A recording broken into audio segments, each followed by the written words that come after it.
আজকের দিনে আমরা প্রায় প্রতিদিন কিছু না কিছুর প্রতি আসক্ত হচ্ছি। সেটা হতে পারে মোবাইল, সেটা হতে পারে আপনার সোশ্যাল মিডিয়া, সেটা হতে পারে সোশ্যাল মিডিয়ার কারণে ভিডিও বানানো, রিলস বানানো, অন্য কোনো মানুষের প্রতি একটা আপনার অ্যাটেনশন পাওয়ার অ্যাডিকশান, এবং অন্যান্য বিষয়গুলো তো আছেই, স্মোকিং, ড্রিঙ্কিং, এগুলো তো আছেই। আপনি কি বারবার আপনার মোবাইলটা হাতে তুলে নিচ্ছেন? কোনো কাজ না থাকা সত্ত্বেও আপনি বারবার স্ক্রল করছেন। আপনি ভাবছেন আপনি চাইলেই এটাকে থামিয়ে দিতে পারেন, কিন্তু পারছেন না। তাহলে আজকের এই ভিডিওটা আপনার জন্য।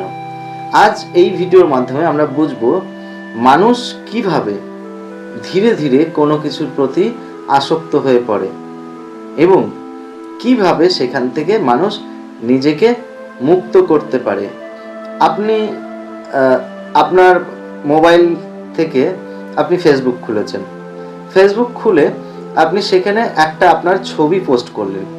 সেই ছবিটা পোস্ট করার সঙ্গে সঙ্গে আপনার ফেসবুক আইডিতে থাকা ফ্রেন্ড যত আছে তাদের মধ্যে বেশ কয়েকজন ওই ছবিতে লাইক করলো, কেউ কমেন্ট করলো, দেখা গেলো 2-4টে শেয়ার হলো।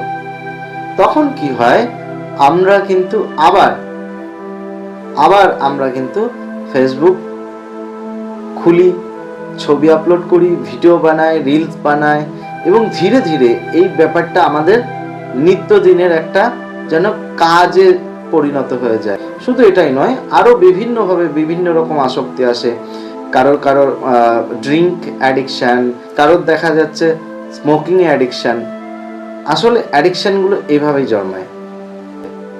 দেখুন, আমরা যখন এই অ্যাডিকশানগুলো শুরুতে থাকি, প্রথম দিকে থাকি, তখন আমরা ভাবি যে আসলে আমরা এটা রিল্যাক্স করছি, কিন্তু বাস্তবে দেখা যায় কি ধীরে ধীরে এটাই কিন্তু আমাদের কি করে, আমাদের সময়, আমাদের মন, আমাদের মানসিকতা, এই সমস্ত কিছুগুলোকে খারাপ করে দিতে শুরু করে। আমাদের কাজের প্রতি ফোকাস নষ্ট হয়ে যায়।